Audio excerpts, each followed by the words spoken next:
O Senhor esteja convosco. Ele está no meio de nós. Proclamação do Evangelho de Jesus Cristo segundo Mateus. Glória a vós, Senhor. Naquele tempo, Jesus disse aos sacerdotes e anciãos do povo: Que vos parece? Um homem tinha 2 filhos. Dirigindo-se ao primeiro, ele lhe disse: Filho, vai trabalhar hoje na vinha. O filho respondeu: Não quero. Mas depois mudou de opinião e foi. O pai dirigiu-se ao outro filho e disse a mesma coisa. Este respondeu: Sim, Senhor, eu vou. Mas não foi. Qual dos 2 fez a vontade do pai? Os sumos sacerdotes e os anciãos do povo responderam: O primeiro. Então Jesus lhe disse: Em verdade vos digo que os cobradores de impostos e as prostitutas vos precedem no reino de Deus. Porque João veio até vós no caminho de justiça, e vós não acreditastes nele. Ao contrário, os cobradores de impostos e as prostitutas creram nele. Vós, porém, mesmo vendo isso, não vos arrependestes para crer nele. Palavra da salvação. Glória a vós, Senhor. Que as palavras do Santo Evangelho perdoem os nossos pecados e nos conduz à vida eterna. Amém. Podemos nos sentar. Vamos para esse momento da partilha da palavra. Ave Maria, cheia de graça, o Senhor é convosco. Bendita sois vós entre as mulheres. Bendito é o fruto do vosso ventre, Jesus. Santa Maria, Mãe de Deus, rogai por nós, pecadores, agora e na hora de nossa morte. Amém.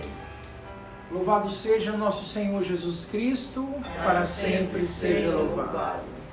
Mais uma vez, um bom dia para todos. Quero acolher a cada um neste domingo, último domingo do mês de setembro, nesse mês totalmente dedicado à Palavra de Deus.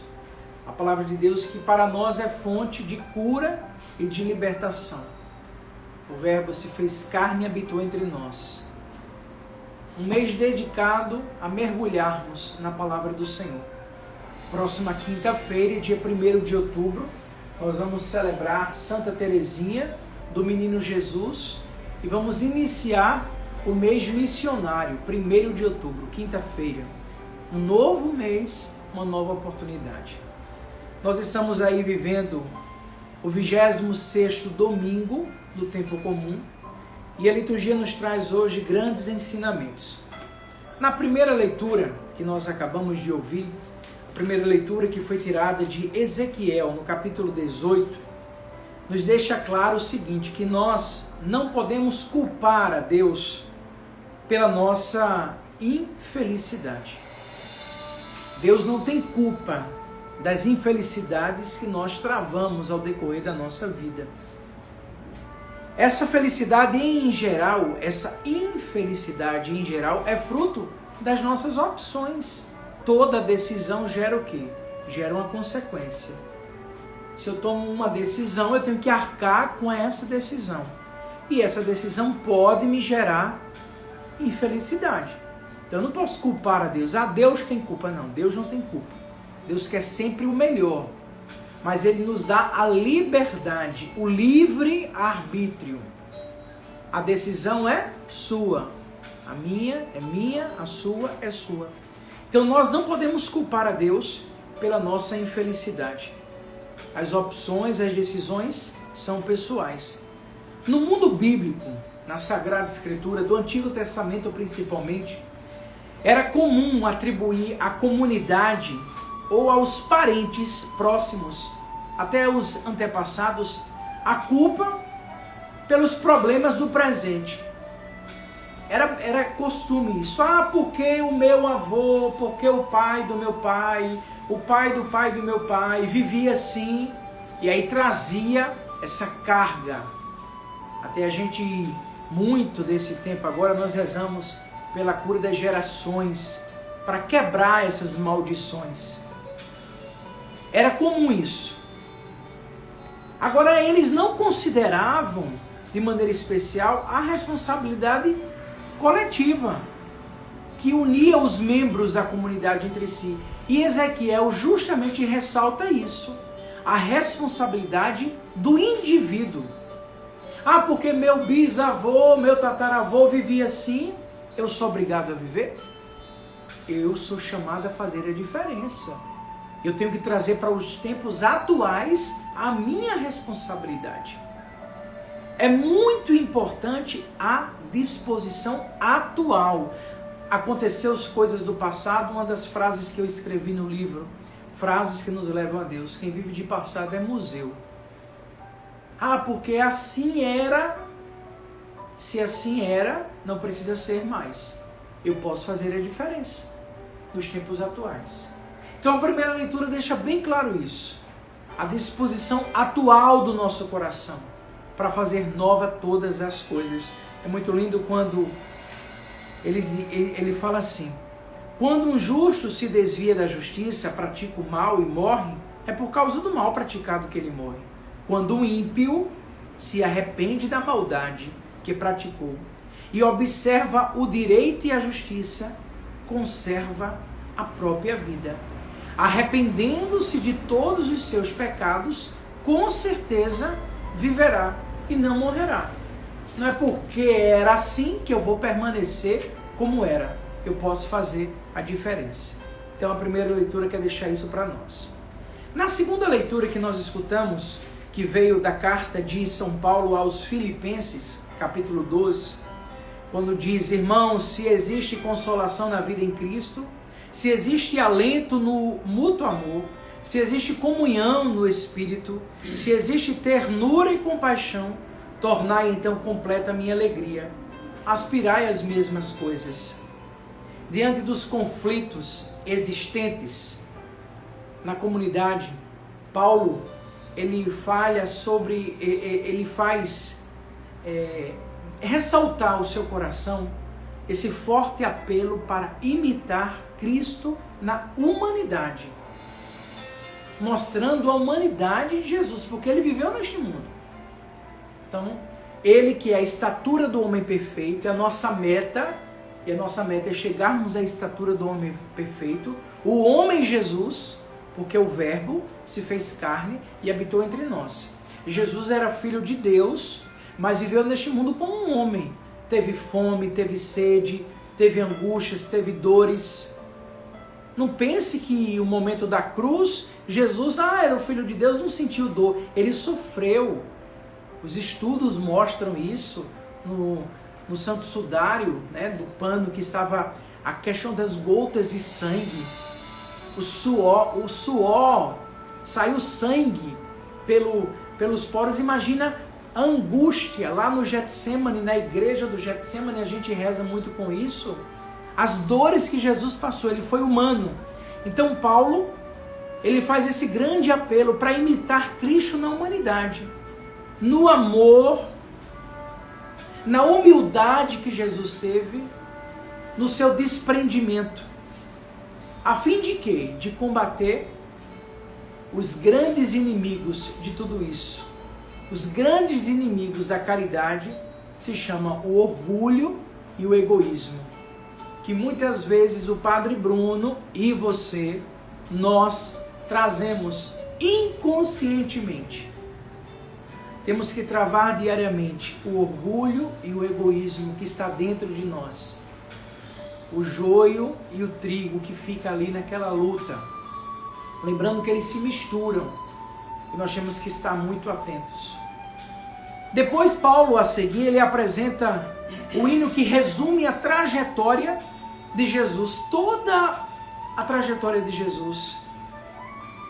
E aí ele fala do grande escândalo da cruz. Eu lembro que quando me vinha essa frase, a cruz não é sinal de derrota, a cruz é sinal de vitória, justamente me vinha nesse contexto, né? Por isso Deus o exaltou acima de tudo, lhe deu o nome que está acima de todo nome. Encontrando-se com um aspecto humano, humilhou-se a si mesmo, fazendo-se obediente até a morte e morte de cruz.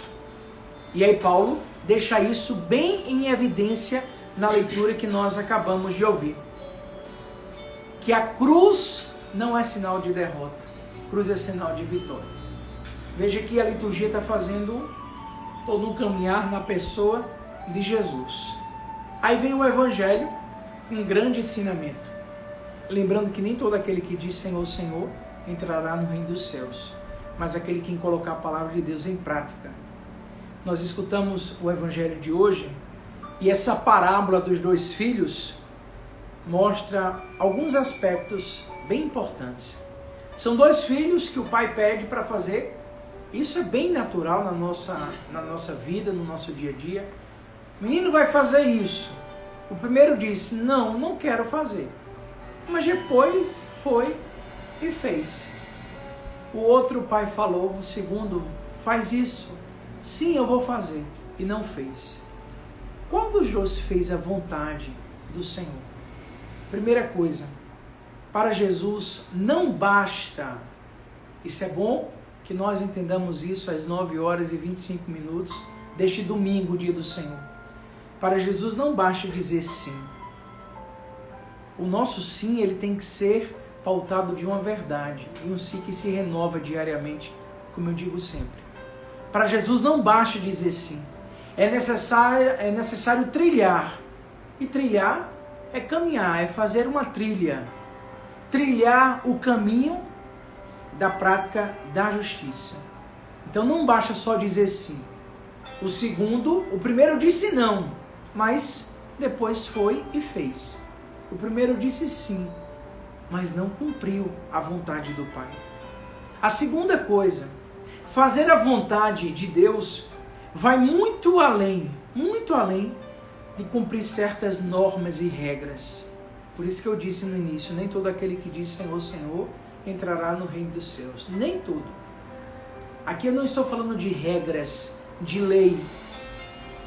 Envolve também boas ações realizadas. Então fazer a vontade do Senhor envolve as boas ações realizadas. Nós temos que fazer. Eu gosto muito dessa, sempre eu falo isso, repito muito, eu gosto dessa expressão, que é algo palpável, né? Quando a gente fala da lei, toda ação existe uma reação, é natural. Então eu tenho que fazer isso acontecer. E o mais importante, que é a terceira que eu quero ressaltar, dos aspectos importantes desse Evangelho, a vida passada, preste atenção, o que passou, a vida passada, são coisas que nós não podemos estar carregando. Eu volto a dizer que vive de passado é museu. Nós temos que ter com um olhar de esperança. Mais importante que a vida passada são a vida presente. O menino, o primeiro, disse não quero, arrependeu e fez. O segundo disse eu vou, mas não fez. Aquele primeiro filho, ele se arrependeu. Ele disse não ao pai, mas se arrependeu e voltou atrás. Então ele não ficou preso ao não. Ele foi em busca de um presente. O fruto da palavra de Jesus, ele é capaz de fazer desabrochar em nós um desejo de recomeçar, de fazer nova todas as coisas. Eu não sei o que você está vivendo, eu não sei o que você passa, eu não sei como foi o teu mês de setembro, mas eu tenho certeza absoluta que pela força da palavra, nós somos convidados a fazer nova todas as coisas. Nós somos convidados a fazer um novo, a dar uma resposta diferente, mesmo que muitas vezes venha um não no nosso coração. Não, eu não queria fazer isso, mas em atenção. Lembra daquele evangelho, quando aqueles homens estavam ali pescando, e aí Jesus apareceu na beira do mar e disse, lançai a rede. Mas nós passamos a noite toda e não pescamos nada. Mas em atenção à tua palavra, ou seja, está aí entre essas palavras um não desejo de jogar as redes novamente. Eles não queriam passar a noite toda e não pescaram nada, mas eles foram verdadeiros. Mas em atenção à tua palavra eu lançarei as redes. E aí lançaram e pegaram muitos peixes. A palavra de Deus é essa fonte de cura e libertação. É na comunhão, meus irmãos, do Espírito Santo que nos reunimos para celebrar. O domingo é a Páscoa semanal de Jesus. Por isso que a palavra proclamada é tão forte. Domingo com missa, semana com graça. Nós estamos vivendo a Páscoa semanal de Jesus.